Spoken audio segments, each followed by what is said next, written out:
Oop, oop, Hello? yo. What's up, my guy? Check, check. Looks like we're good. What's up, Seth? How you? We already kind of covered the how you doing and whatnot in the Yep. background.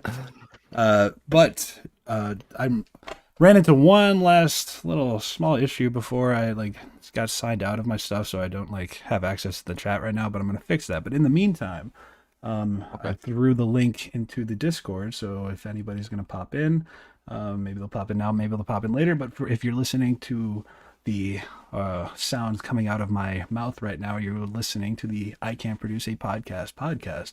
My name is braV, your host, and I have my friend Seth, or his artist name RELAPZZ, in the mix with me today. So we're gonna chop it up, and I'm expecting a really great time. And it's been like 2 months since Hell I've yeah. done a podcast, so happy to like. I'm excited to like talk music with somebody again. Like this is kind of like my outlet for that. Same. Yeah, dude, I haven't talked music in a long time. So I'm just trying to sign into my. I just need to be able to get into the chat. All right, it looks like okay, not bad, not bad, not bad. And it looks like we're there. But okay, enough about my technical difficulties, bro. Tell me about that song. I just played Hoopty. So what was what made you go so hard? Um, well, honestly, I was just chilling one day, just trying to like figure out what I was going to do for a song. I was working with one of my friends. He Great was like intro. he raps, and I was making beats for him for a little bit, and he kind of said he wanted a beat with like some type of like female vocal in it. So I went to YouTube and just looked up some I literally just typed in, female vocal uh like sample or songs, no instrumental, in F sharp. So I found this sample, and it was that exact sample that you hear throughout the whole song. And it was a lot lower and a lot slower. It sounded really like melodic and kind of like, I don't know. It was really like, it sounded biblical damn near. Like it was really beautiful. And I just chopped it up into a little 4-bar loop, and um that brought up the pitch. And yeah, just layered drums on top of it, dragged out certain parts of the sample in certain areas, and then during the end, I don't know, I was kind of going for like I don't really know what producer or like artist matches that vibe, but when they just like cut the like BPM all the way down for the outro. That was my first time kind of experimenting with that, and thought it turned out pretty sick. Dude, it did. I actually I was in a car with my friend the other day. We were talking about how he really liked when rappers did that at the end of your track, and I thought that was super well executed at the end. So Oh definitely, yeah, man, I appreciate it. yeah. Now when I was so normally what I do before an interview is like I'll get everything ready, and while I'm getting everything ready, I'll like go through your SoundCloud and like listen to your latest album or your music and your mixes. And you are totally like me, as in like you're all over the place. You got a lo-fi track out, you got a dubstep mix out, and I didn't even Right. know. Yeah, and it was just so funny because I your plur set, which you got recorded, which that's awesome. It was super heavy, and Yeah. then immediately Yeah. followed by your all original lo-fi stuff, which was awesome. Right. So Yeah. you're it looks like you're really feeling out the environment, I guess. Like you think you're still trying to find your sound, or do you just dabble? Dude, honestly, I feel like I'm gonna forever be trying to find my sound. I have too much. I like too much music. Like I have. If you go back to a lot of my earlier tracks, I was really like dubstep. Obviously, is what got me into making music. That was like I don't know back in 2013, 14, listening to Zomboy and Excision. I wanted to make wubs. So that's what, like kind of that was my initial goal. But then, I love like melodic shit. Like that is like where my heart lies. But I'll never like get over heavy shit. So I mean, I got house. I love house. I've made a couple house tracks. I made some deep dub. I don't think I'll ever have my mind set on just one specific genre, just because I love experimenting, and I just feel like there's so many opportunities with so many different types of sounds and music that like why would you just like limit yourself to one genre? I completely understand that. I don't think I could agree with you more, honestly. Right. I think it's cool that we both had that you listed off Zomboy and Excision. I mean, I Yeah. wonder how many like people like us there are out there that just like those were totally my biggest inspirations in high school too. Kind of back Right. when they came out. Zomboy was my first rave ever.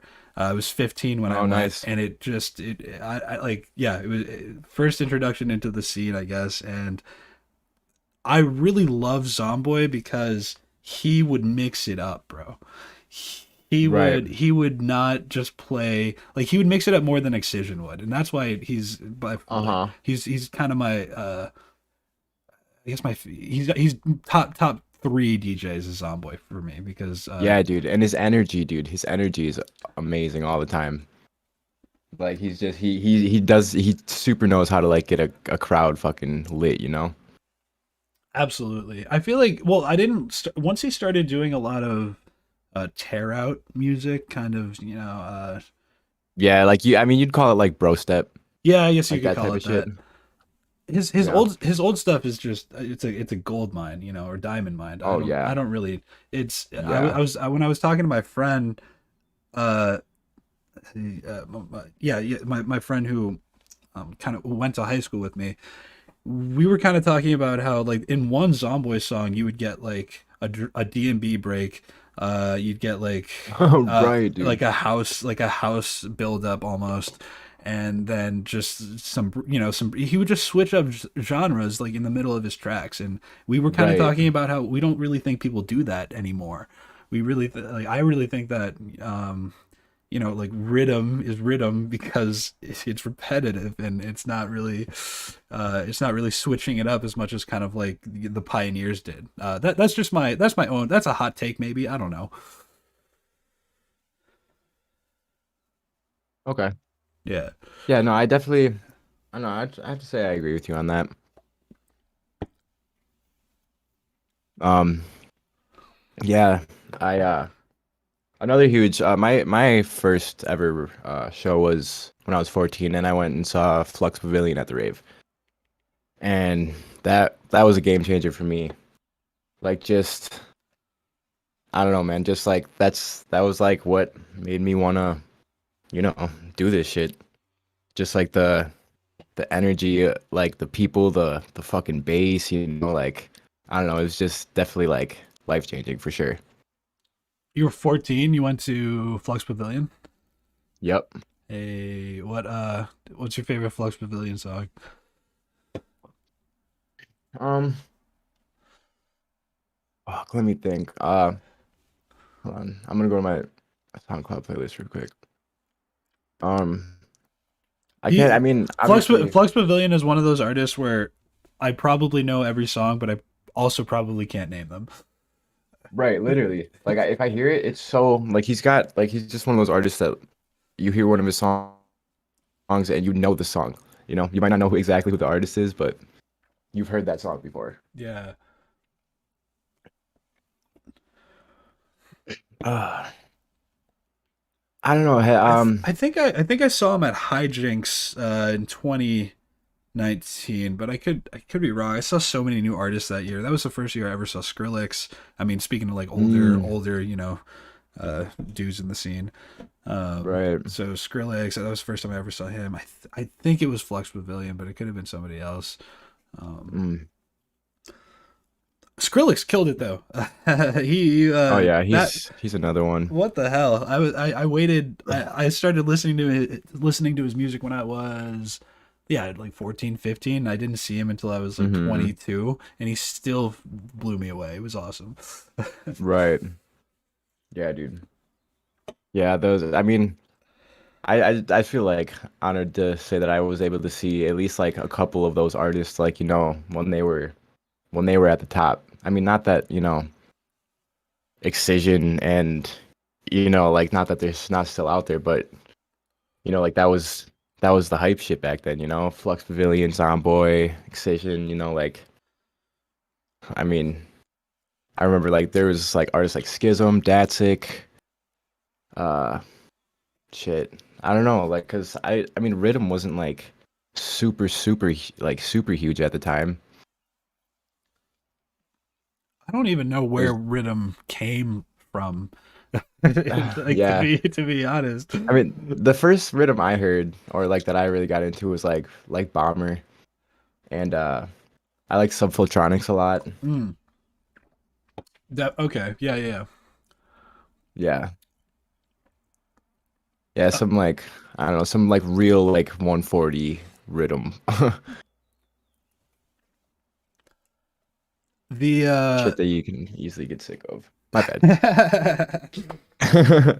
it's well, yeah. No, I don't really know. It depends. Cause I had this saying. I think it was like I I'm gonna totally butcher it if I even try to get into it right now.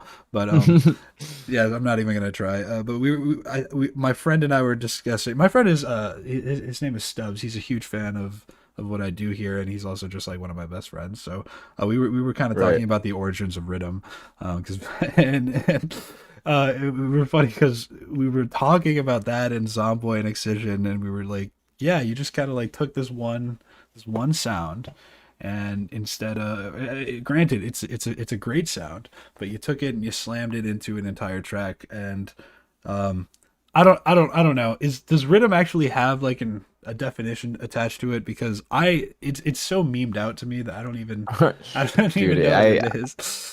I feel that so hard, dude. I don't even like. I mean, I feel like you got like kind of slightly different types of rhythm. I don't know. You got like that heavy, like yeah, I mean, you got rhythm. Like I said before, like Bomber and Artifacts and Yaks and like these rhythm artists that it's like I feel like that's the type of rhythm that people meme, like and say that they hate and like that shit that like runs out for 32 like 48 bars and I don't know, then you got rhythm like sudden death and like that really really like heavy like Maruda like that that shit. And I feel like I don't know. I don't know if that shit's like more popular. I would say that it's more popular. Um, but I mean, I feel like you just like maybe it's levels of rhythm, but I don't know. I feel like it's really hard to like say that this is the definition of rhythm, you know, because I feel like a lot of people have a lot of different like skewed and broad perspectives about what it could be. I mean, obviously, I'd say like an easy definition would be 140. I mean, I think Yeah. anything in 140 BPM would be, and not anything, obviously. I mean, you could have house in 140, but That's a lot of dancing. yeah, That's a lot of shuffling right there. House at 140. yeah,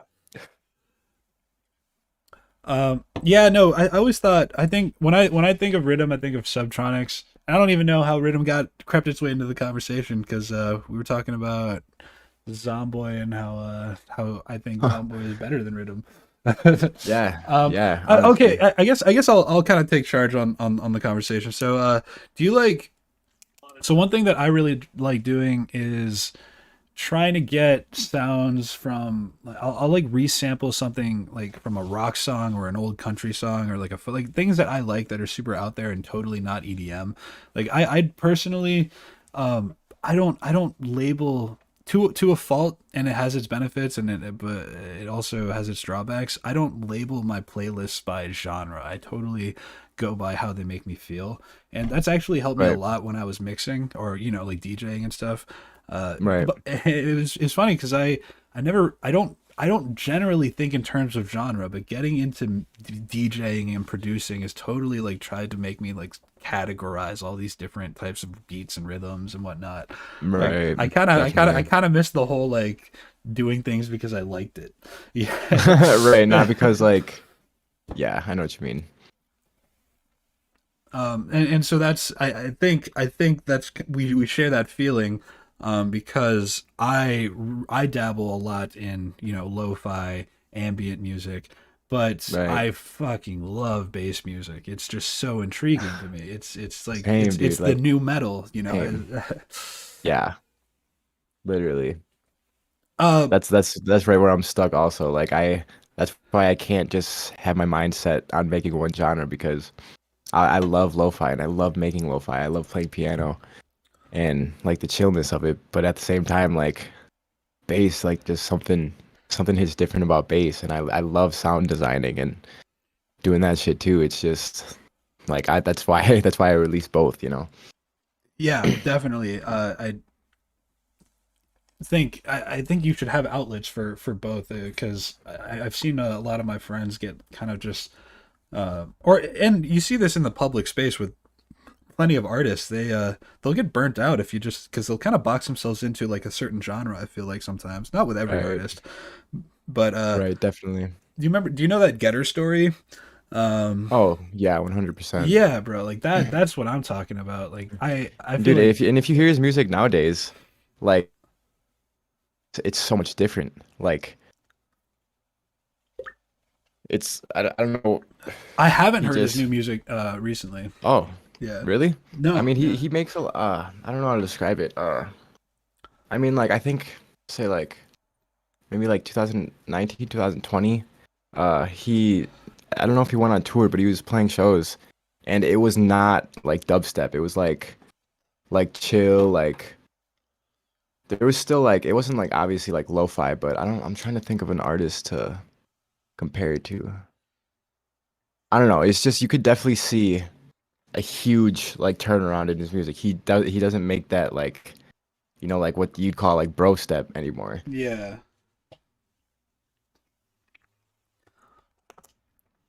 So, this is actually the first thing I have written down, but I didn't even ask you because we just kind of took off. Uh, You're good. yeah, yeah. Where did you get your name? Um, Honestly, it was my Xbox gamer tag for a long time. Like Hell yeah. me and my buddies just made this like little clan, and my name was Cruise Relapse, and like everybody else like Cruise whatever. And it was spelt the same way, and I just kind of ran with it. That's perfect. That's hell yeah. That's no, I don't think there's a better answer than that, honestly. Some I put so much thought in shit into the stuff, or I've myself put so much thought into my name, and I've heard people stress out about it, but like some of the best names actually just come from your roots, bro. That is great. Right. Right. You just think about it's just like not really super like super relevance, but it's something that's been with you for a long time. You're like, okay, like I'll run with it. I feel like your name, especially if it connects to your roots, can kind of remind you of why you started doing music and whatnot. Right. Definitely. That's just how I feel about it. Honestly, my name has held me back in a certain situation. I reached out to a promoter and they said that they wouldn't book me because my name was Relapse and they didn't want to associate themselves with anything drug related. Uh, ouch. Wow. But I mean, like relapse, like that. It's not. I mean, that's obviously like when you think of the word relapse or relapsing, like obviously drugs come to mind. But you can relapse with anything. You can be on a diet and you can be a vegetarian and eat meat and consider that a relapse. I mean, I don't know. That was Actually, just that was that's a just good point. That's a very good point. Because yeah, I feel like you're kind of stripping away the definition of the word if you don't want to. You're kind of stigmatizing the word by not booking you. right. Literally, Yeah, you could totally you could have actually put on a show. You could have put on a show that with a bunch of samples talking about how drugs are bad. Okay. literally. Yeah. And I guarantee you he'd book an artist like LS Dream if they wanted to play. Oh yeah, for Like sure. like for sure. Like Yeah, no, no, it's cool. He'll bring in a lot of money. Um, damn, bro, right, that's kind of that's bogus. That's not a very good reason in my opinion. I think, right. yeah, no. Well, you know what's that? It's really cool that you say that because, you know, I'll be totally honest. My bias here and my prediction was maybe it had something to do with drugs, but I feel like the fact that it doesn't really helps that whole stigma to that word. You know, Right. it's actually a Right. very good way to remove that stigma, and now I'm probably going to look at it differently like for the rest of my life. I'm not gonna I'm being honest, like Right, dude. Right. Because I mean, honestly, I mean, I get it. I mean, like you think a random like normal person, you hear the word relapse, like it's not. It doesn't sound like a like the best thing. Like it does sound like a negative word, but I mean, it's just like it's not like you look up the definition of relapse. It doesn't say, oh, you're on drugs and yeah, no, like it says you've done something, you're trying to break a habit and you relapsed. right, Yeah. right. Yeah, very. Yeah, you can spin that into a super positive thing. So, yeah, definitely. Solid name, and fuck that guy. So, For real, fuck that guy. damn, bro. Um, yeah, no, give artists a chance, bro. That's stupid. Definitely. You talked to me before the show. You're playing at the Myanmar. Am I saying that right? The Miramar. Miramar. It's not like it's not like there's not a flyer or anything yet, but Oh, I okay, mean, yeah, yeah.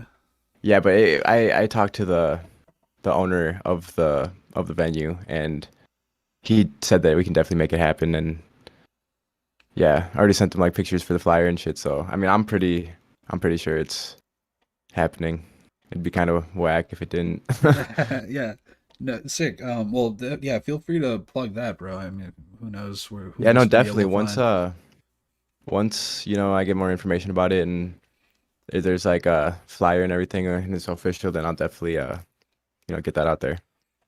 So, I was, I wanted, I guess I want to talk to you about, what kind of sets you're gonna be playing or like you want to be playing because I just came Okay. back from Yonderville music festival, and one of the Mm. funniest things that it's that I saw was a bunch of DJs kind of not like not some of them were overemphasizing like the fact that they were like only playing original music, and it really took me Yeah. out of their set because I was Yeah. like, I don't really care.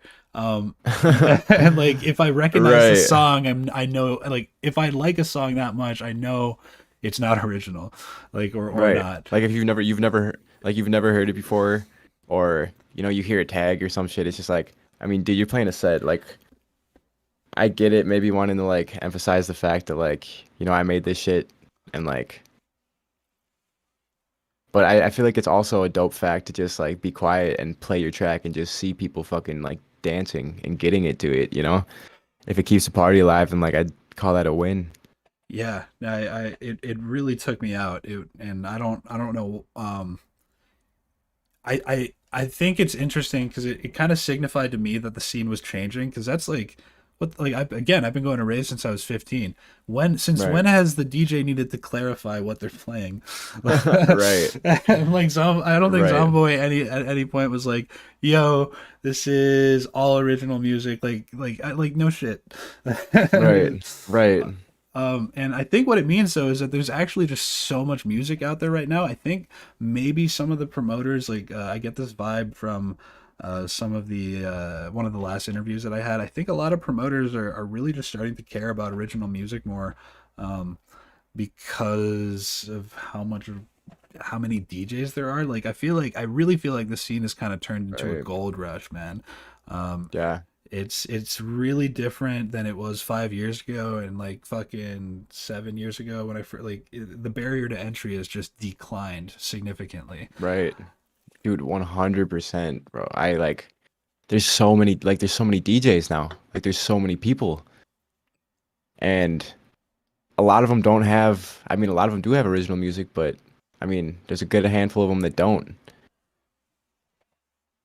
I fit the description of somebody who doesn't have a lot of original music, but it made me kind of nervous, I guess. But maybe that's why it stood out to me because I was like, oh shit, maybe I just need more original. It was like really putting the pressure on me. I was like, come on, man, like I'm a good DJ. Right. Right. Yeah, no, um, I definitely understand that. you've been working on music much actually longer than I have. I've only been doing it since my sophomore year of college. So that's Right. probably like 4 years. Oh yeah, 4 years ago now, I guess. So you said Okay. you've been working on it since like for a while. Yeah, I released my first track back in 2015. Uh, so yeah, probably about 6 years now. What kind of track was it? It was, I don't know, it was kind of like experimental bass in a way. And like it sounded like real like old school dubstep. Um, I had just like found a couple samples and like threw some shit together, added some drums. There wasn't really like a whole lot of sound design that went into it just 'cause like I was so new and I didn't really like understand, anything about like, having to mix and master a track or sound designing or like I heard a sound and I drug it into the thing and added drums. I knew how to make a beat and I knew like how to run the like a piano roll. But I wasn't making my own subs and like my own basses and all this shit. And I don't know, even back then I released a really like broad genre of music. I think in 2015 I released maybe 6 or 7 tracks and I think three of them were like dubstep. Uh, One of them was like a chill ambient like lo-fi track, and then two house tracks. And yeah, I just from there on out, I've just been a student ever since, just learning as much as I can and slowly progressing. Are those out anywhere, bro? Because is that even Oh under yeah, like your relapse name? oh yeah. If you go to my SoundCloud, you can find all my really old tracks. Oh, sick. They're literally called like Track Attempt One, Track Attempt Two, and then I get my house ones. Uh, like I got one in Deception. It got like 1,000 views. I was kind of popped off. Fuck yeah. But yeah, yeah, you can still find them on my SoundCloud. I haven't deleted any songs. I got a couple that are on private, but that's just like personal. Yeah, no, I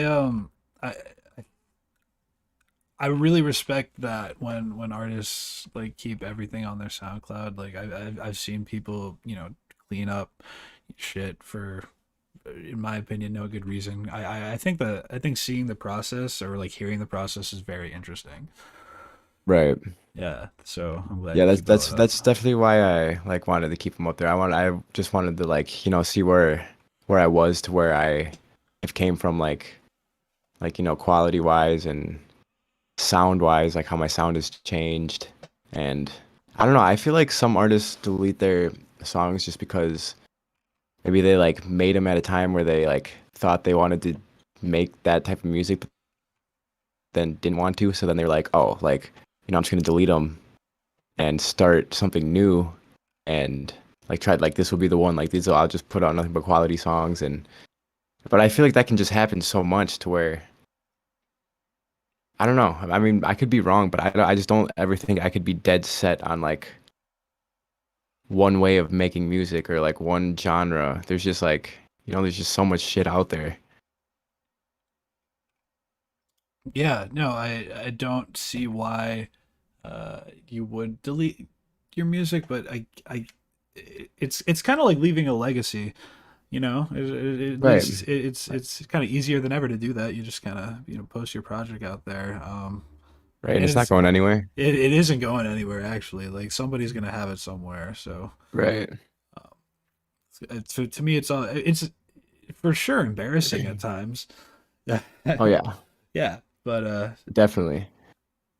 but some of the you know, I've listened to some really messy mixes on SoundCloud before, and those are actually, you know, been some of my biggest learning experiences because it does kind of pull me out of the mix, and you know, the more I learn, the more I can like start recognizing what exactly I may have done differently, what I'm hearing, and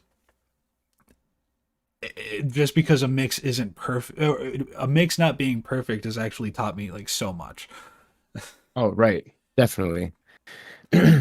I use a lot of my old tracks as like reference, Hell like yeah. when I'm trying to like mix or master a song. I mean, nowadays I send like I'll send somebody my song to get mixed and mastered just because like I really don't like I don't have the equipment to like or like the plugins to really make it sound like super professional.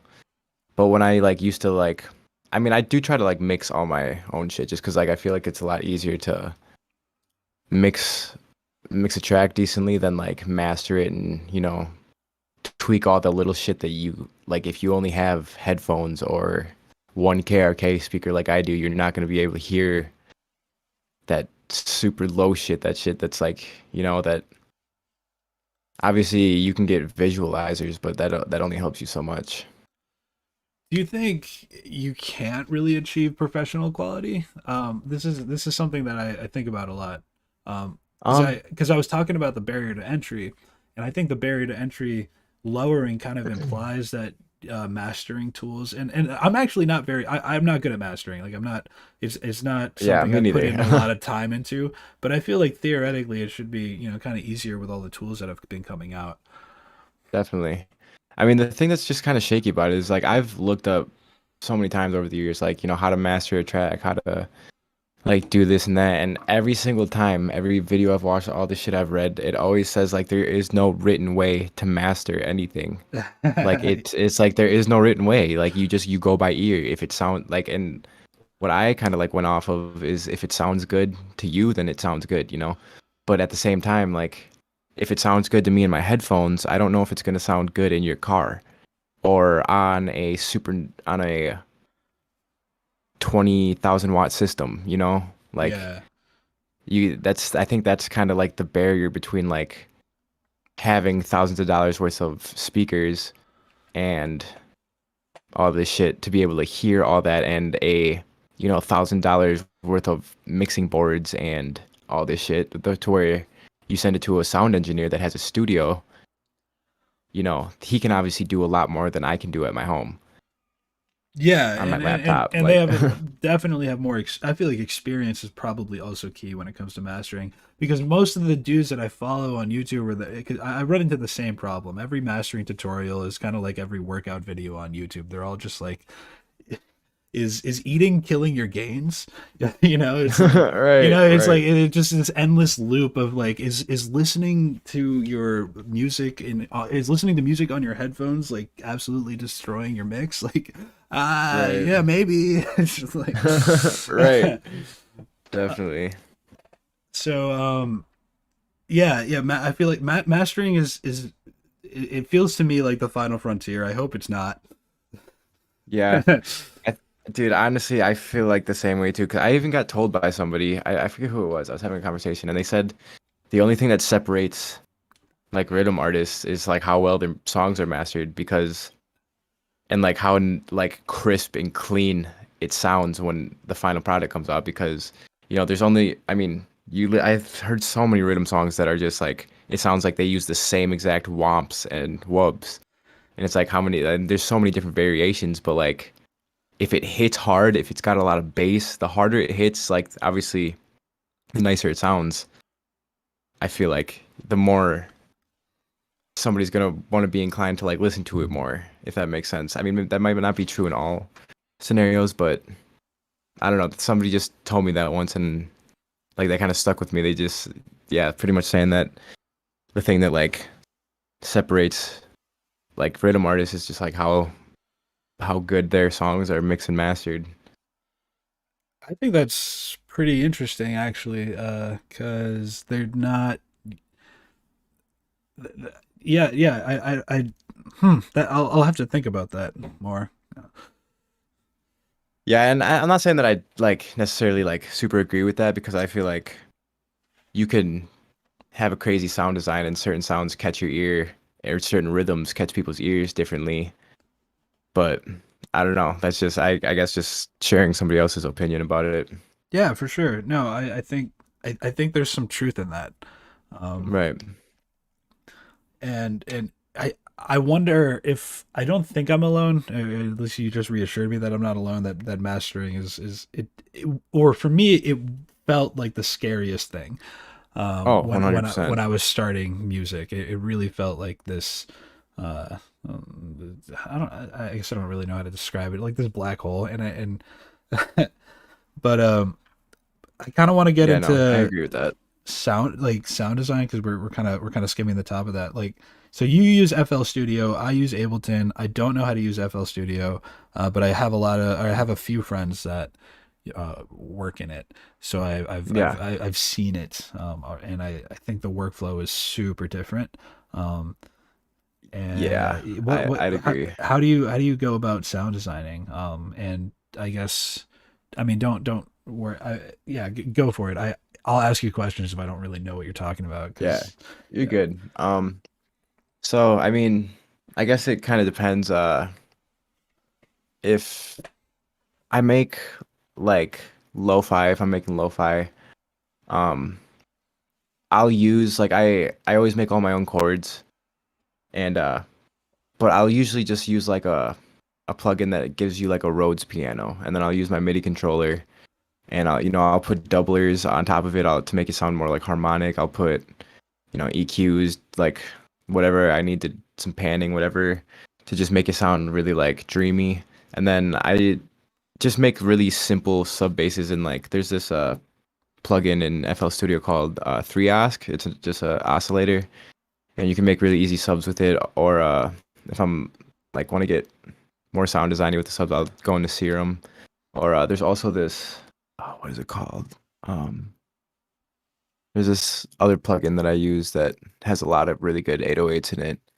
And then I usually just I get my drums from like sound packs or like drum packs. But there is one song on my SoundCloud that is on private right now, just because I'm not a huge fan of it, but it was my attempt at making like everything from scratch, like drums, everything, making my own kicks, own hi-hats, snares. But yeah, if I'm like trying to like design like more of a bass, like if I'm making dubstep, I usually use Serum or there's another plugin in that comes with FL Studio called Harmor. and that's where like I make pretty much all my wubs. It's a really nice synth that I personally like. I'm not like the super best at Serum. It's a little confusing to me. I'm still learning, but I'm like decently proficient. Yeah. I'm a lot more familiar with Harmor. Have you? I've oh No, no, no. Go for it. oh you're good. I was just gonna say I actually have a song on my SoundCloud called "Fuck Harmor," and all the bass, all the bass in that song was made with that song or with That's that good. plugin. That's fucking funny. Hmm. Um, I think I was gonna ask about Serum. I think.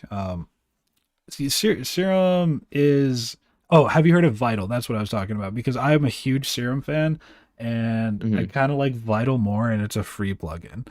Uh, I've heard people talk about, but I've never checked it out myself. I actually don't even know what the layout looks like, it's but I've it's heard good things about it. kind of similar to Serum, but yeah, no. There's I have definitely not mastered Serum, and Yeah. I I don't think I ever will. And I'll probably never master uh, Vital either. But I I want to say that your dubstep tracks that I listened to before I started the show, you've got bass design down pretty well. So like, what do you like to do with your basses? Or I guess I can name a song. Yeah, about Okay. Yeah. If you wanna I think it's name a just song, I'll Schla. try Yeah, to. it's the Schlaben one. Oh yeah, Schlaben. I actually just recently had somebody remaster that for my Midwest Blurfest. Uh, for my set. That I actually have it uploaded twice on my SoundCloud just because the original version I don't have SoundCloud Go right now, and I can't like replace files. And the other one's like got I think like over 100 views, and I didn't want to delete it and Yeah, re-upload it. But yeah, I just had it remastered. But for that song, um the plucks in the beginning, that was already like pre-made sound that I just like put in the piano roll. I found that sound on Omnisphere, and just I made the 808 for it. It's just pretty much it's just like a simple trap beat up until the build up. It's a really simple build up, just like kicks and snares at one point, and then right before the drop, I had the the old version doesn't have it, but the new version does. I had one of my homies create some tags for me, and he just like was saying some random shit, and he was like, "Fuck you, relapse! Hey, relapse!" Like all this different shit, and I just added one of it in right before the drop and had a little drum break, and then most of those sounds were made in Harmor, and there's actually only one, no, two synths in it that I made with Massive, which I only really know Massive because I used it back in the day when I first started because that's like what like producers or like that's like that was kind of before Serum, and that's what like a lot of producers were using to make their bass designs like any like Zomboy or like Excision, like even like Caspa or Flux, like any tutorial I look up that everybody was making it in Massive. So I kind of just learned a little bit from like back then, and I made a couple of them in Massive. And yeah, a lot of the synths are the same. They're just like pitched differently and have like different distortion. There's actually only four or five total like different synths in the drops. It sounds like a lot like more layered and crazy than it is, but it's just like I just tweaking like pitches uh and like time like delays and having distortion and doublers on certain ones of them, just adding different plugins. it's all an illusion. Yep. Damn near. I it's yeah, you're right. No, it sounds pretty layered, and recently I've started learning that sometimes you just two or three layers can really just create this big wall of sound Yeah. if you're using the right or if you're scrubbing the right frequencies. Um, Right. which is yeah, I'm forever learning, man. That's basically why I do the podcast. I think that's pretty interesting. Yeah. Yeah, dude, I'm forever a student. Same, just like you, man. Who did I feel like do you have like do you have like a best teacher like in mind when you think about like your early days producing, or who um you're watching now, I guess, because we're forever students. honestly, I used to watch a lot of Virtual Riot used to do a lot of uh production streams, and I used to watch a lot of Virtual Riot production streams, and but he used Ableton. So that's kind of I learned from him only in certain ways, like with plugins, because he used Massive a lot.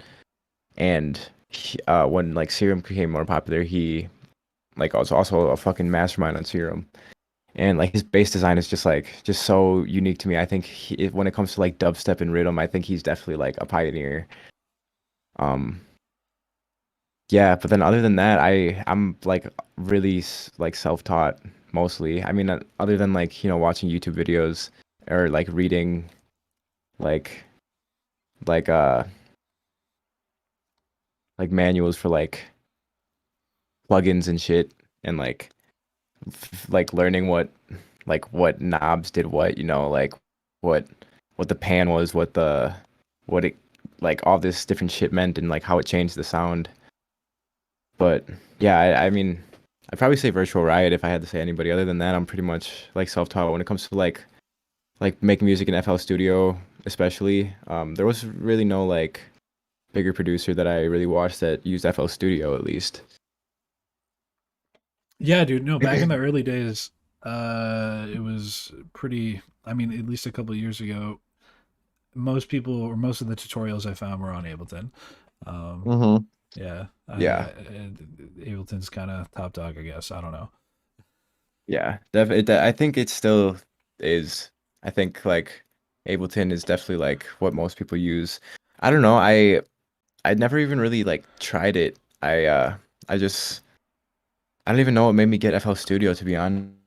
Well, it's a good I think maybe I just software. oh dude, it is. It's I love it. I love the look of it. it's kind of a flex, and it's got a swagger to me now because I it's so foreign to me, and like I think Ableton's better. So when I hear a producer that is on FL and I have mad respect for, it's doubly better when they're on FL because I uh I feel I don't really know. When I learned that Eliminate used FL, I was pretty impressed, and uh Getter uses FL. It's Yep. definitely nobody should not use it for its name or something, you know. Right. Yeah. Yeah, dude, you mentioned Illuminate. I actually like in the past year or two, I would say that he has taught me like a lot with FL at least. Like um I watched a couple of his videos, and he'll just be he doesn't even like not even in, like tutorials. It's like him just like making he'll be like, oh, making a dubstep track out of like a goose, like a sound of like a goose like quacking or some shit, and just like seeing how his workflow and how he chops it up and what he does to it. Like I feel like watching people work teaches me so much more than like somebody sitting there trying to teach me, you know? Like just seeing somebody in their natural workflow and what like their techniques and shit. Like I pick apart like certain things that they do rather than like you got to do it this way and all this shit. You know what I mean? I completely agree. Kind of No, just like like skewing my own way of doing it by taking other people's ideas. yeah, yeah. I'm not a traditional classroom learner. I don't get taught very well when you like teach at me. If Right. any, and like the whole concept of I can't produce is kind of me putting out my workflow and trying to get it in its most natural habitat. And it's because of that idea precisely, dude. I totally recognize that I learn most when I observe, and I'm only going to pay Right. attention. It's like if I'm not forced to pay attention to it, I have to be observing it in order to learn from it. Right. So it's I don't know. I think it just is a different way of learning. Some people can be taught at really well. Um, Right. And Definitely. uh, I don't know. I think yeah, you can probably teach music in both ways. I don't think there's a right way to teach music. Oh, not at all. Yeah, Everybody learns in their own ways. most certainly. I feel like more dominantly, I think it's a little bit more of the or not a little. I think it's skewed the other way. So that's kind of why I started the channel, was really because I wanted to like embrace this other kind of learning, which was just a simple community workflow type deal. Right. Yeah, dude. And if I don't know if I'd have to say like or like given any advice to like people who like want to start producing or people who are like having trouble like really getting into it. Like if you're looking up like, because I know like I like everybody looks up like tutorials and like certain things to like help them like get an idea. And one thing that I did for like the first year or two of my production, which I know like most people do because I've talked to new producers and they say they do the same shit, is you wanna like, I wanted to make a rhythm song. So I'd go into YouTube and search up how to make a rhythm track in FL Studio. But you can't do that because those tutorials are assuming that the program like the back of your hand, and they go super fast, and they'll squeeze a how to make a rhythm track into an 8-minute video. But what like my biggest piece of advice would be like if you're producing and you have one, just think of one area that you don't really know, or one thing that you want to be able to do. Like for example, like one thing I didn't know what it was or how to do it for a long time was side chaining. And it's like looking up, I don't even know how to word it, but like just looking up certain individual aspects of producing and watching a 15-minute tutorial, 20-minute tutorial on that one thing, like say reverb, how to use reverb, what reverb is, delay, how to use delay, how to all the shit. That'll teach you so much more and be so much more productive to your workflow than just looking up a broad, how to make rhythm womps or like how to make a dubstep bass, because they're just gonna literally tell you and turn all these knobs, not tell you what they're doing, like not telling you why that's. They're just gonna be like, oh, they, like turn the time knob to 60% and like all this shit. But like you don't, you might know what knobs to turn to make a sound, but you don't know like why it's happening. You don't know why that knob is skewing that sound or anything. So Yeah, I don't know. I just it's say kind of like, like copying homework. Yeah, right, yeah. literally Uh, I looking at somebody else do it and just copying it. I feel you. No, that's definitely why I instinctually don't think of music in terms of genres, because it's too broad. I like it Right, when there are lots of genres kind of mixed in together, and I feel like focusing on the genre really like takes away a lot of the freedom and the creativity, and it's like the self expression.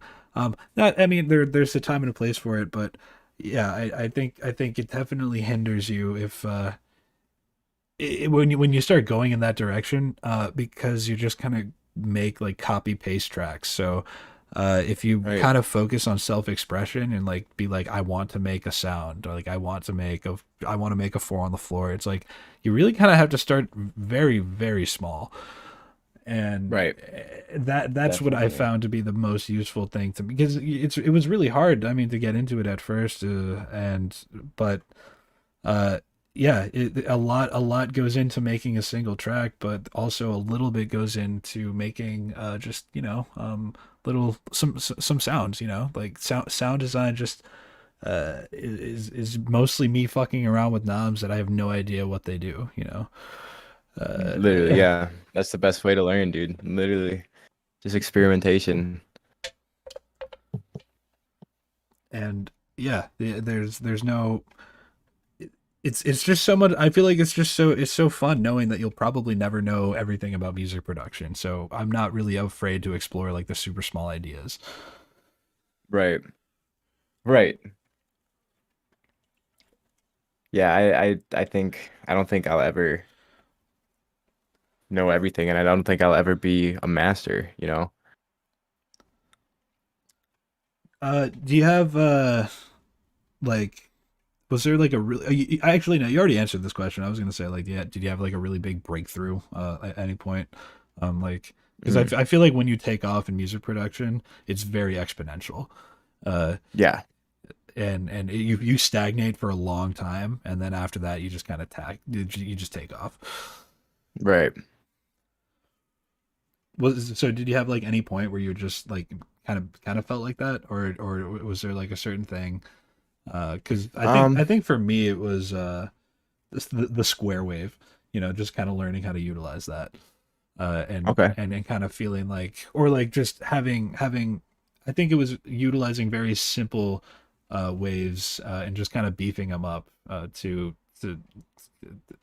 write my bass lines. I don't know, just the power that kind of came with that. Because before I would focus a lot on melody, um, but yeah, yeah, I don't know. I'm just rambling at this point. Oh, you're good. I don't know. I'd have to say, I mentioned sidechaining before, and not that like sidechaining in itself like really was like a breakthrough for me, but when I originally like heard of sidechaining, I had no idea what it was, no idea how to do it. So, like I said before, I went on YouTube and I found a tutorial on like what sidechaining was, how to do it, like different ways to do it. And once I executed it correctly and I played my track, it like really showed me that like the little things really matter. Like stuff that you don't think is gonna like if I had to like put it in the simple words, it like made me really dig deep into the little teeny tiny aspects of producing that just make it that much better. Like for example, like side chaining or like adding a reverse hi-hat right before every snare hit in a drop because it adds more like oomph to it and it's just such a small little change that like it wouldn't you'd think that if it wasn't there it wouldn't really affect it, but having all of those tiny little things come together makes it just it takes that track to the next step. It's like attention to detail, you know? Like like going back to sidechaining, like just like taking literally as simple as taking out the sound or having the sound of your melodies and your bass decrease right whenever the bass hits, just so that that kick hits a little harder, just takes your track to that next level rather than having everything stay uniform volume through all the drums. Just making like that little slight change just really brings it up, and that just honestly just learning what side chaining was and incorporating that really made me dig deeper into like attention to detail and just those small tiny little things that nobody would really think makes a huge difference, but 100% does when they all add up together. Hell yeah. That yeah. I don't even know if I can add to that. There's so you're just so on the money with that. Um, dude, that's sorry. The mousetrap in my room just went off. What the fuck? Oh, you're good. I don't know. You probably Thought didn't you were a hear it. mouse.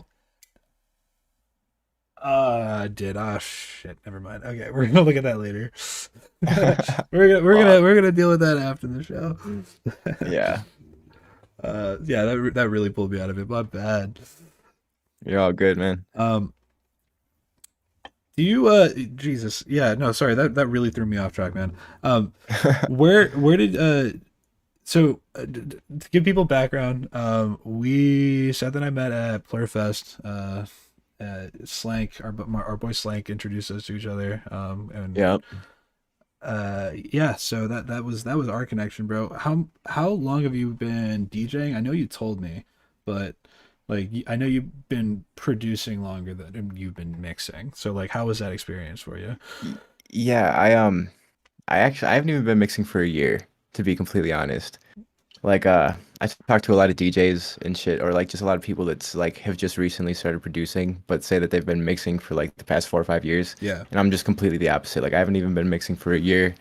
Um before this Midwest Player Fest. The guy who helped run it with Tyler was Jerry. He is the owner of G Spot Productions.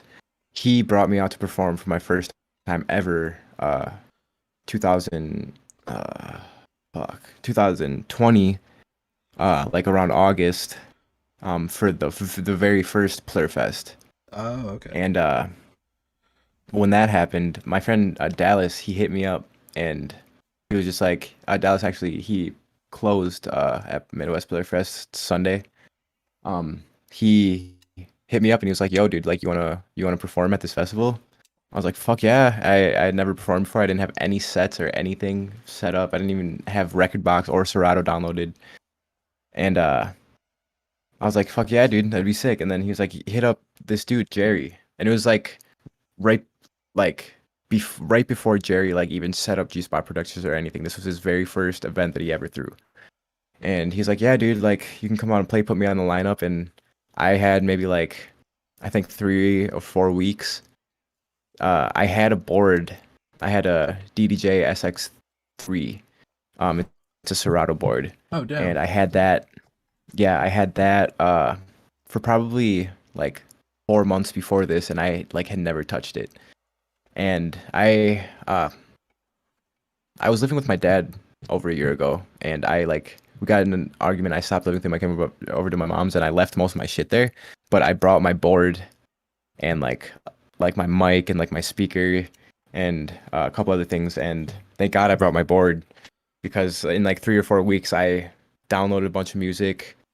All my songs were ripped because I didn't know any. I didn't know like that you had to buy music. I didn't know like Classic. Beatport was a thing. I didn't know that like Bandcamp was a fucking thing. Like I didn't know all this shit. So I put all these songs together and yeah, my Player Fest, it was my first set ever. It was 45 minutes and I fucked up. I pressed Q on the wrong side. So that was fucked. So it But just like yeah, it stop the actually went track. like, yeah, Yeah. it completely started over the track. But yeah, I mean, it was actually a decent set. Like nobody could believe that that was my first time Nice. DJing. Yeah, very Like, cool. yeah, it was, yeah, pretty sick. But yeah, dude, I haven't even been doing this shit for like a year. Did you perform for your first time on that SX3 or SX2? Did I what? Did you use were you using CDJs your first time? The first time it was on a DDJ 1000. Oh, okay, okay, So okay. just like a upgraded, like a hooped up version of like the best controller you can get. Yeah.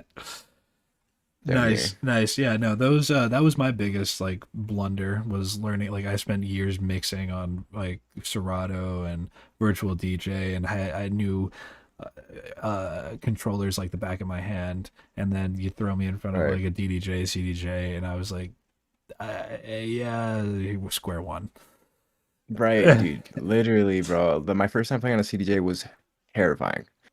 Like it went decently smooth, but it was just it was so foreign to me. Like it was so hard not having stacked waveforms, you know?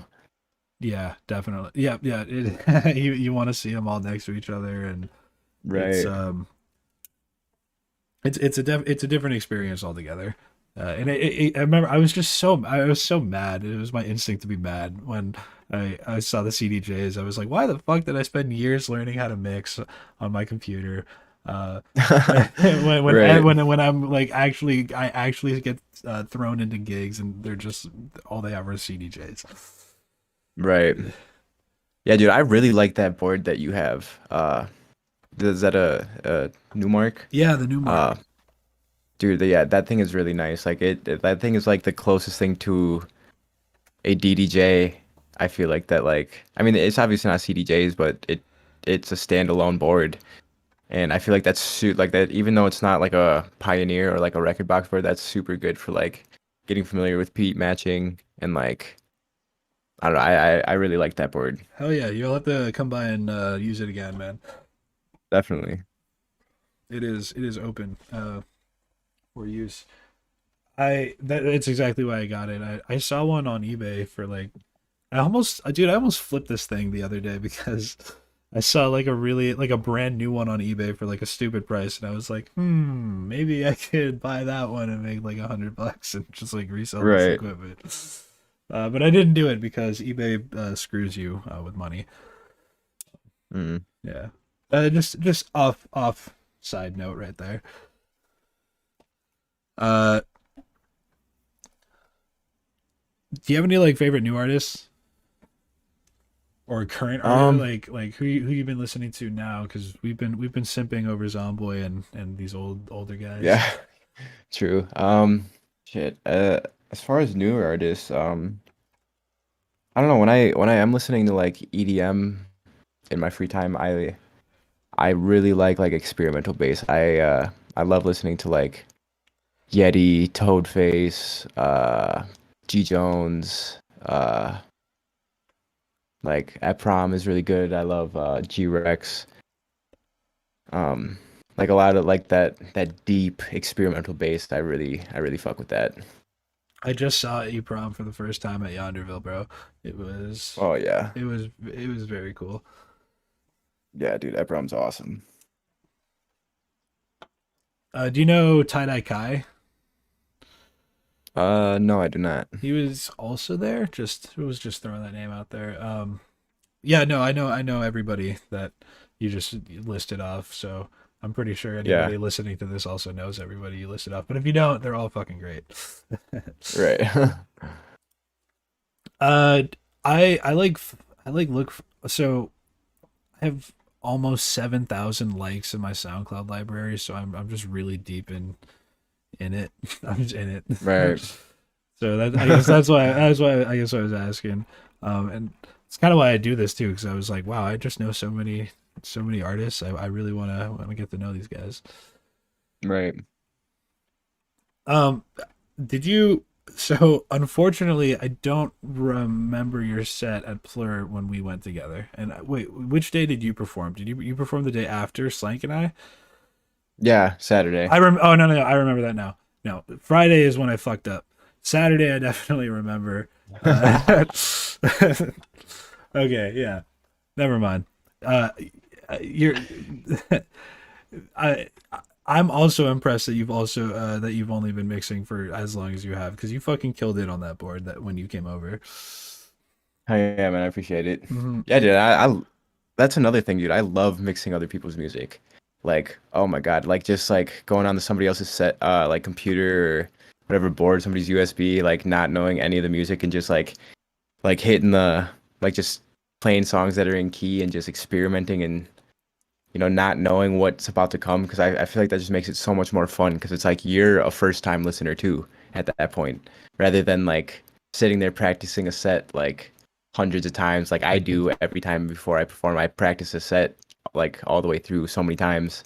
So then when I hear it, I know everything that's about to come. But I like just like being able to mix on other people's music, not knowing if it's gonna work, and then if something like when it does work, it's just like that much more fucking sick and it's kind of like you get that experience of like being out in the crowd like you're like a first time listener of what you're mixing and I think that's really cool. Yo, that's awesome, man. That's the core of my mission as a DJ. I'm not gonna lie. So every when I Yeah. mix, I like I said, I don't when I organize my shit into playlists, I don't separate them by genre. I only started doing that recently, but I have a different method of doing things where I just want to know if you find this interesting. Where I separate them by mood, so I'll like go into I'll like really start listening to a like full playlist or things that I would want to play, and I'll separate things into some like an example of folder names I have is like, yo, what the fuck is this? Or I have another one that's called I guess they're all based off of emotions, so like melancholy. And I guess they're now that I think about it, now that you say that, they do kind of remind me of what it's like to be in the crowd. And I never fully like exactly plan out my sets because I do like being that first time listener as well. So Right. I don't it's like I don't know why I would be there otherwise. I really I don't see the fun in having only you know in playing a set that you know exactly what's going to happen, because I feel like when I play guitar, which is kind of where I learned most of my music at first, it's like I do a lot of improvising. So I like improvising Right. on the decks too. So I never Definitely. I don't want the set to be that rigid when I perform, and I kind of want that to be like what I do as a DJ. So um, so Right. yeah. That's kind of why I don't really pay attention to genres that much. I really feel like I can have like a different vibe with if I just focus on emotion. Right. Definitely. And then if you like sit there and practice a set 1,000 times and you play it and you mess something up, then like it's that more emphasized, you know? Then you're like Yeah, mad at yourself that you fucked up, and but in reality nobody heard it. But you're in your head, you're like, damn, I fucked up. But if it's more just improvising, then there really is no fuck ups, you know? definitely. Yeah, and if there are, sometimes they sound good. Like that's kind of the Right. point I'm getting across, is there are going to be things that sound bad, but there are going to be things that you do accidentally that kind of work.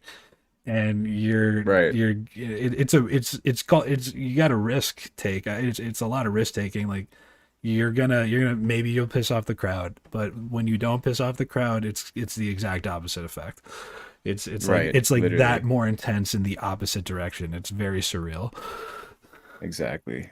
Um, so yeah, no, dude, we should mix together a lot more. I think if we ever did a back to back set, that would be insane. Yeah, that would be super sick. Yeah, I think like our styles of mixing would like come together really nicely. Did you practice your set for Plur? Like, did you have like an order that you kind of wanted your songs to go in? Yeah, yeah, I did. I've kind of done that for like all my sets. Uh, I think that's kind of one thing that I kind of want to start moving away from. But I'm also like still in the middle of like building my library of music. So I'm like I'm not super limited. I do have like probably like 300-400 songs now. But for a while it was like yeah, like I like all my songs like were organized in order. Like I had an opener and all the songs that came after it, I practice it Hell yeah, yeah, like yeah. every like a bunch before the set, and I played it exactly how I practice it, but I never like have exactly executed a set how I practice it, you know? Right, right, definitely. I I don't. You're that's the right way to put it, because I mean, unless you're doing it a million times, and regardless, it usually works out well. Right. My There was a power surge. Wow, a lot of things were going on, bro. Well, so that's why that response was totally really weak. My AC went out, and I Oh, you're thought my good. computer was about to crash. Oh no. Okay, no, we're good. It's. Are you getting that rain too? 'Cause you're in Milwaukee. I'm in Madison. No, it's not raining right now. You lucky bastard.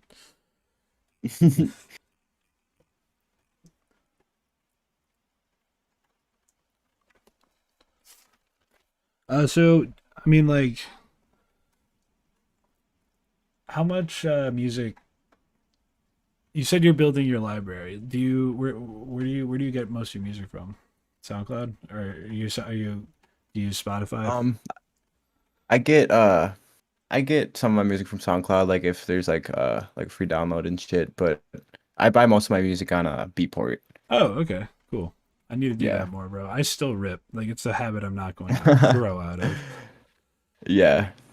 I just the other I just started buying my songs just 'cause uh like when I started like performing on like better systems, I just like really like wanted and needed it to be like as crisp as possible. Yeah, yeah. I remember the first time I played on a like really nice system.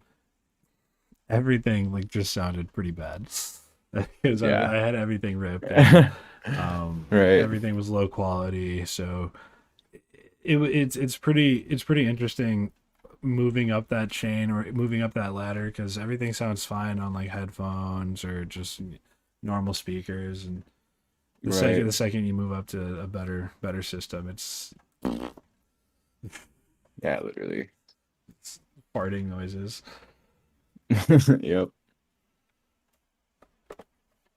All right. Well, no, that's tight because I have this playlist that I've actually made for Plurfest, and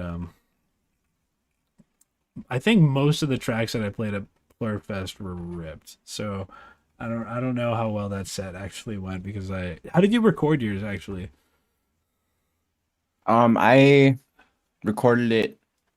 I was practicing it like the week before. I practiced it every single day, Oh yeah. and the day before I left for Plurfest, I recorded it to have it ready to release like a couple days after the Okay. fest. Okay. Awesome. I just recorded it through Record Box. Sweet. Okay. I thought it was a live mix of from the festival. Oh yeah, no, I don't I'm not sure if you can record mixes on CDJs. You might be able to. I I'm think probably that's I'm not like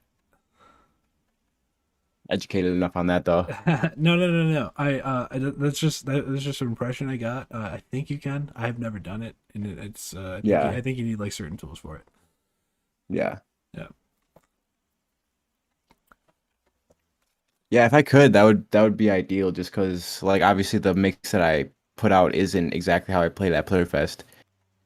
They're like just like little things, like effects that I did and uh I didn't get to play out all the songs I wanted to on Playerfest because like certain songs I played out longer and like I cut out certain songs quicker. So like there was like three or four songs that I didn't get to play that are on the mix that I didn't get to play live. Oh, okay. Yeah. No. That showmanship. Let's. Did you play mostly original music, and did you tag it every time a song dropped? Can I get like say something about it? Yeah. No. That was a joke. Oh. Yeah, no. I played three original tracks and I don't know, I try to like when I'm playing songs that I like know I want to play live, I try to like put my tag in it somewhere Yeah.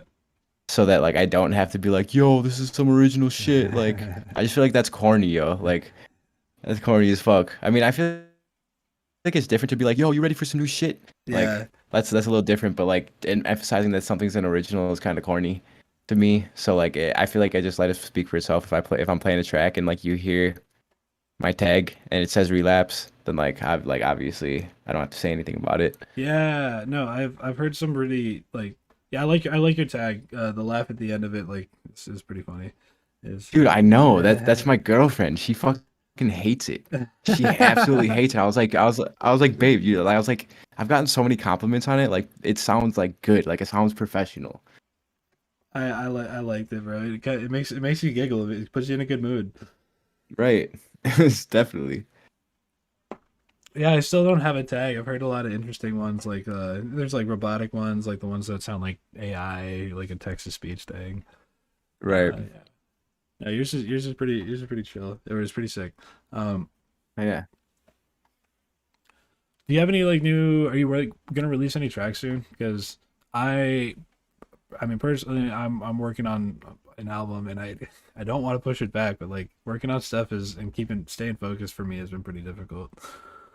No, dude, me too. Like, 100%, I really, in the past like month or so, I really haven't been on my shit with when it comes to music, but I am working on I have a lo-fi track in the works that's like pretty decently along. I just have to get it mixed and mastered pretty much. And then I am working on the VIP for my track Play Some Fucking Riddim. Oh yeah. And I'm trying to release that before August so that I can play it live at my birthday show. So that should hopefully be sick. How old are you turning on your birthday show? 21. Oh, nice. Yeah, that's a way to Oh celebrate your yeah. birthday. Fuck yeah. Right, dude. Is hopefully it's sick.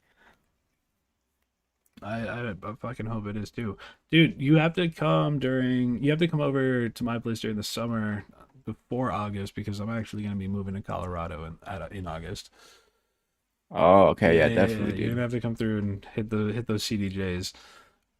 Definitely. Yeah, like isn't Slank moving to Florida around then? Yep. Uh, Yeah. So yep. glad we Yeah, caught you when we he did. just I just actually saw him the other day. Not yesterday, but the day before. He was down in Milwaukee for the Bucks game and he came through for a little bit. And yeah, he said that he like was trying to put together something for his like going away party and said that he'd be down to like do a back to back or some shit. Oh shit. So I'll definitely be down for that, and I'm definitely want to come up like sometimes before that to like see you guys for Yeah, sure. that'd be super fun, man. Yeah, glad we're all gonna be blowing off into the world. Right. Yeah. Yep. Do you mix with any hardware? I'm like staring at my push, and I realize I never asked you that question.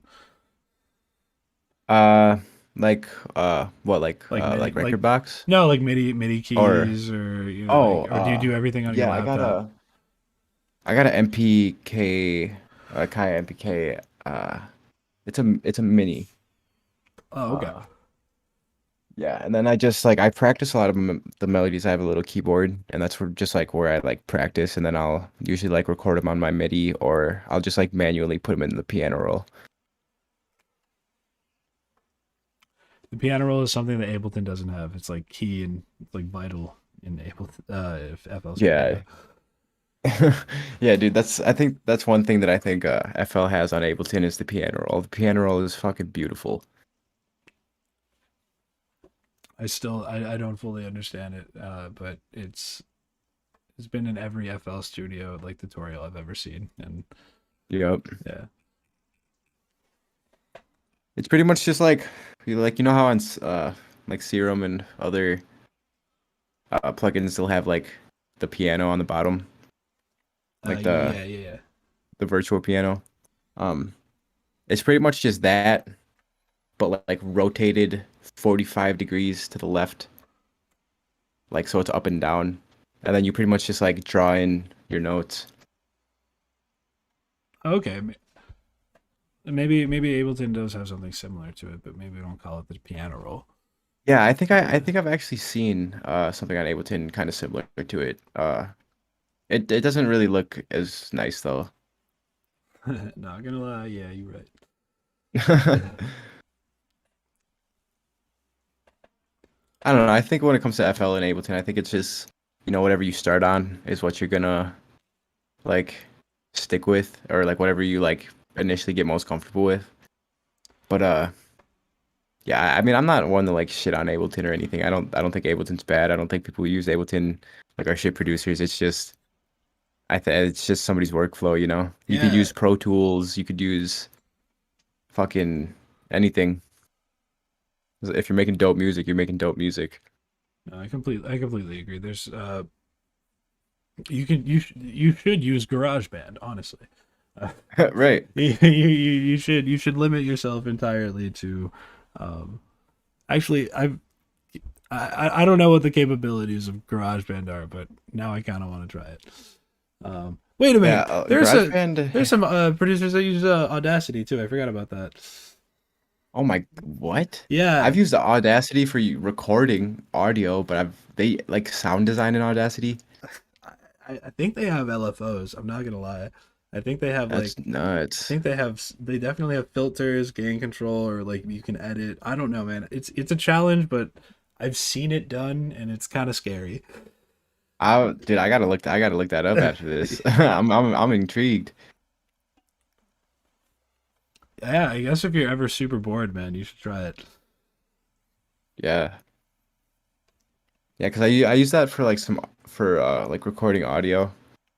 I used it for recording audio for a long time because I didn't have the producer edition of FL Studio, so I couldn't like record audio inside the program, so I had to use Audacity.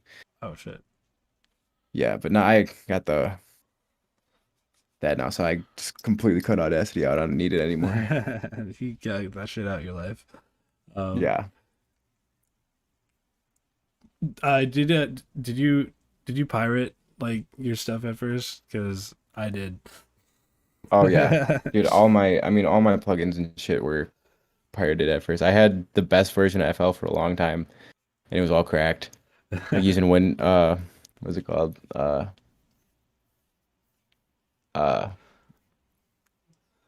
WinRAR. Yep. Yeah, no, I feel like it's kind of essential. I also feel like they don't really care unless you make it.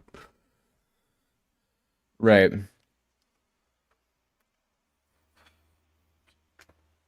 Yeah, definitely. So what you on tonight, man? Um, Not too much. My girlfriend's gonna come over after work. We're just gonna smoke. Other than that, not too much. Just vibing. Might work on the track for a little bit. I'm not too sure yet. Yeah, man. I feel like we should. You should send me something. If we, because if Slank's doing a back to back or thing, or if I haven't heard about that, but if he's doing it, I would love to work on a track with you for that. Oh yeah, definitely. Yeah, I'm not sure if it was like if he said like a back to back, but he just said that he wanted to like get all of his homies that like mixed and shit together. Maybe just do like a huge back to back or something. Obviously, I said I was like hell yeah, like get braV up in that shit, and he's like hell yeah. So Hey, shit. But I'm pretty sure like when it happens, he probably just like get all of his DJ homies. That'd be dope. yo, we should work on a track, and I think it'd be kind of cool if. So I use Ableton, you use FL, so we're not going to be able to send each other project files. I guess. Yeah, it just stems. Yeah, it's just stems, bro. So we should do like a back and forth with that and see what turns out. Definitely. That'd be just it's just all resampling. Yeah, literally. Just taking. Yep. That'd Uh, be dope. I actually haven't ever collabed with somebody that didn't use FL, so that'd be dope. hell yeah. No, I think it'll be a learning experience for both of us because I'm in the opposite boat. Um, Definitely. there's yeah, we could yeah. So I was gonna do that with my other friend, but he uses Ableton. But I think it kind of is a different challenge when both of us are using different programs. So Right. yeah, Definitely. which anyways, we'll figure out what track to flip, man. I feel like we should do a remix or something. Hell yeah. That'd be super dope. I have a whole playlist of so I have this playlist on SoundCloud called Some Assembly Required, where it's like just songs that I really want to put in my library, but there's just like something missing. Yeah. We should go through that. Bet. Hell yeah. I'll send that to you on Discord. All right, bro. Well, is there anything like you want to talk about?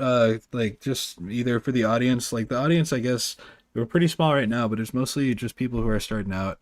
And it's like and I think we're really just trying to keep the vibe of like we are forever learning. There's why it's called Right. icantproduce. It's kind of like a just a little. It's a joke.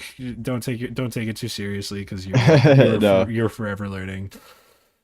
Yeah, definitely.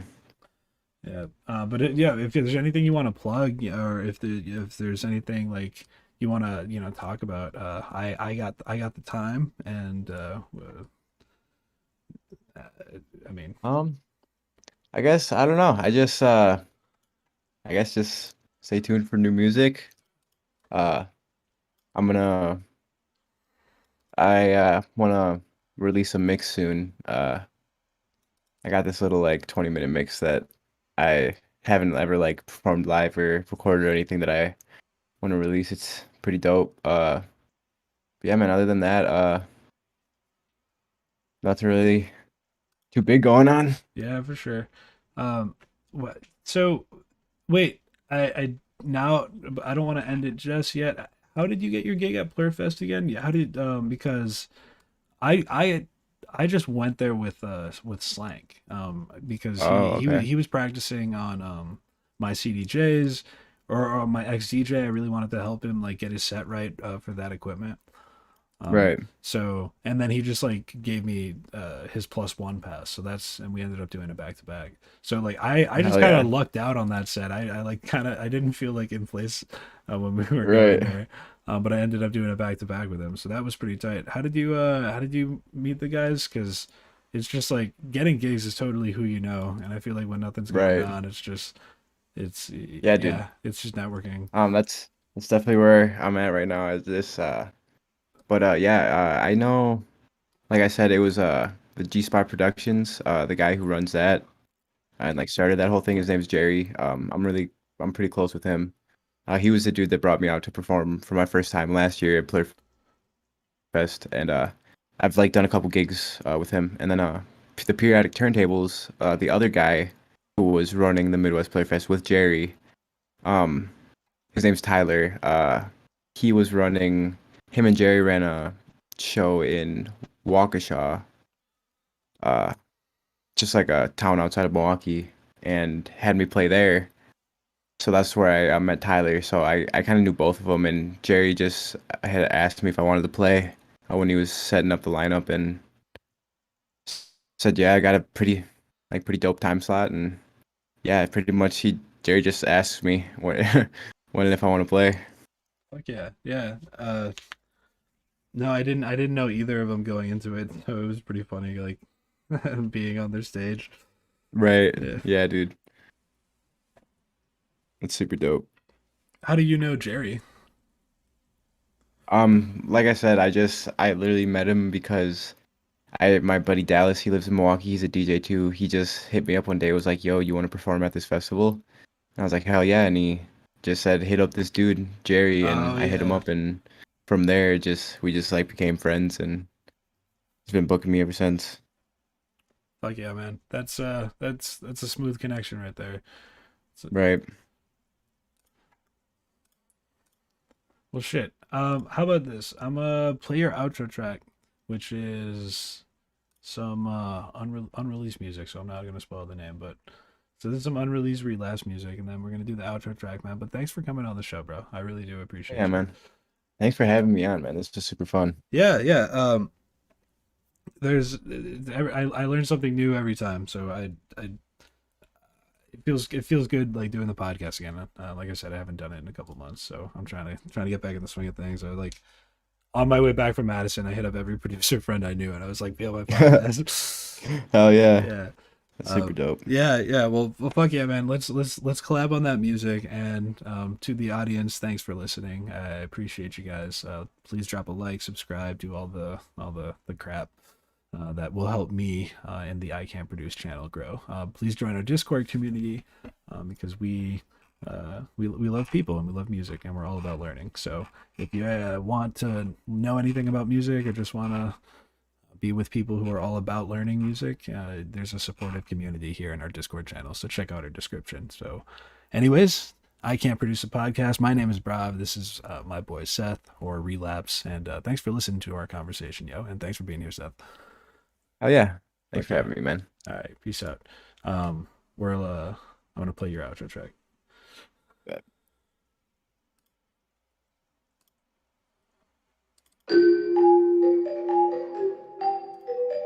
Relapse made it.